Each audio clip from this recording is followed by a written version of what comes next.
जबलपुर का Pandit Ravishankar Shukla right town stadium इन दिनों कई तरह के विवादों से घिरा हुआ है, जिसका विरोध लगातार कांग्रेस पार्टी करती चली आ रही है। और अब ताजा मामला मॉर्निंग और इवनिंग वॉकर्स का सामने आया है, जहां पर उनके साथ हो रही अवैध वसूली के खिलाफ कांग्रेस ने मोर्चा खोल दिया है। दरअसल जबलपुर कांग्रेस पार्टी ने एक प्रेस पत्रकार वार्ता में खुलासा करते हुए बताया कि स्मार्ट सिटी ने Pandit Ravishankar Shukla right town stadium के संचालक का ठेका एक ही कंपनी को दिया है। यह ठेका 6 चीजों का था, जिसमें स्टेडियम का मैदान, बिल्डिंग का भूतल, प्रथम तल, तृतीय तल और चतुर्थ तल का था। इन सभी के अलग अलग ठेके हुए और वह कंपनी सुबह शाम मैदान में आने वाले लोगों से हर माह 1000 की वसूली करती थी। लेकिन जब कांग्रेस पार्टी आंदोलन किया तो अधिकारियों और कांग्रेस पार्टी छोड़ भाजपा में शामिल हुए। महापौर जगत बहादुर अन्नू के कहने पर 1000 की वसूली को 354 रुपए भी कर दिया। लेकिन कांग्रेस पार्टी ने जब स्टेडियम के ठेके को लेकर जब सही दस्तावेज निकाले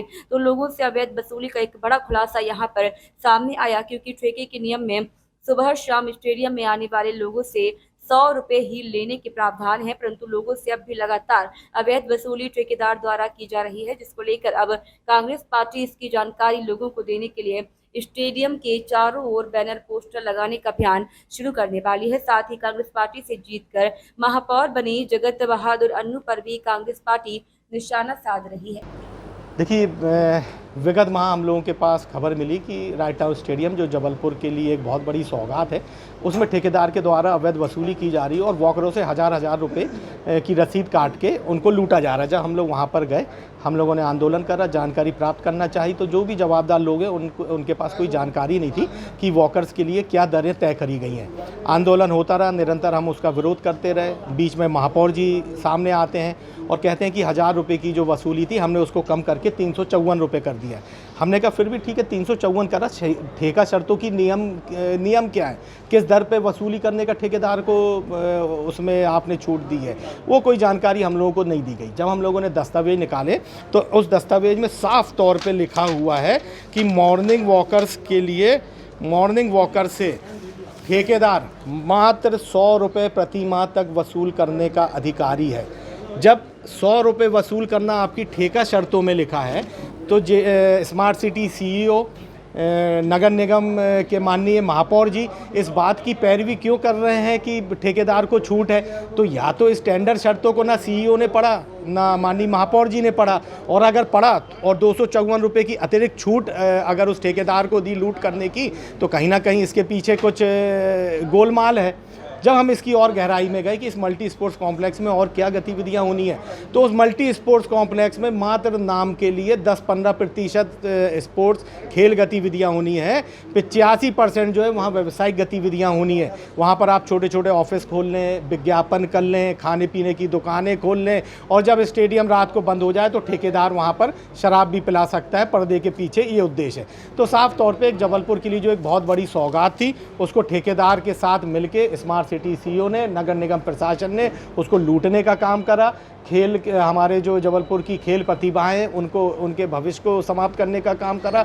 ठेकेदार को इस बात तक की छूट दे दी कि वह खिलाड़ी और कोचों से कितनी भी वसूली कर सकता है।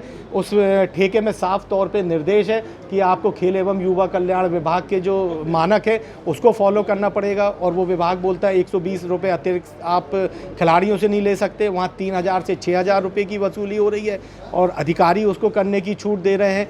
6 के 6 ठेके एक ही कंपनी को दे दिए जाते हैं, बिना अनुभव प्रमाण पत्र के दे दिए जाते हैं, छोटी मोटी बढ़ोतरी करके दे दिए जाते हैं। उसके साथ साथ किसने ठेके डाले उसका कोई अता पता नहीं है। ये तमाम चीज़ें इस ओर इशारा कर रही है कि ये बहुत बड़ा भ्रष्टाचार जबलपुर में घटित हुआ है और जबलपुर की जनता को इस पर छला गया है। देखिए, इस बातों को लेके हम लोग आम जनता तक जा रहे हैं। स्टेडियम के चारों ओर हम लोग बोर्ड लगाएंगे कि आप सिर्फ 100 रुपये दें, और जिनने पहले पैसा दिया है उस ठेकेदार से ही वो अपने आने वाले महीनों पर इसको एडजस्ट कराए। साथ ही साथ इसमें जन आंदोलन करके कि ये स्पोर्ट्स कॉम्प्लेक्स को एक व्यावसायिक स्थल बना दिया गया है। ये तमाम बातों को लेकर हम लोग जनता के बीच जाएंगे।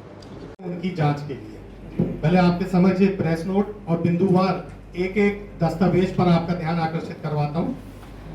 सम्मानीय पत्रकार बंधुओं, जैसा कि सर्वविदित है कि राइट टाउन कांग्रेस निरंतर विरोध कर रही है। जब हमने वॉकर्स की लड़ाई लड़ने के लिए दिए गए टेंडर की छानबीन करी तो एक बहुत एवं सत्ताधारी दल के जनप्रतिनिधि पैसे के लालच में खेल और खेल प्रतिभाओं को छल रहे हैं। मुद्दा सिर्फ वाकर को बेच दिया गया है। यह ठेका 6 चीजों का था। एक तो मैदान जो स्टेडियम के अंदर है, और फिर उसके बाद समझे या संयोग समझे कि सभी के सभी ठेके एक ही कंपनी को दे दिए गए। इस भ्रष्टाचार की कलई खोलने बिंदुवार दस्तावेज पहला, जिसमें मेरे द्वारा सूचना के अधिकार के तहत जो स्मार्ट सिटी से जानकारी मांगी गई थी, इसमें ये जानकारी मांगी गई थी पूरे ठेके की।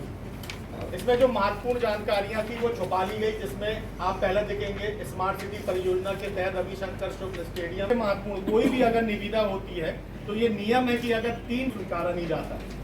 स्मार्ट सिटी योजना के तहत Pandit Ravishankar Shukla right town stadium Jabalpur के माध्यम दी गई। सारी ऐसी बनाई माइक के बोले मैदान एवं रनिंग ट्रैक का ठेका। दूसरा नंबर पॉइंट, रनिंग ट्रैक और मैदान का जो ठेका दिया गया है उस पे प्रतिवर्ष निर्धारित की गई थी। अधिकारियों ने ठेकेदार से सांठगांठ कर उक्त ठेके को मात्र 1111 रुपए प्रति वर्ष बढ़ाकर यानी 12,01,111 रुपए की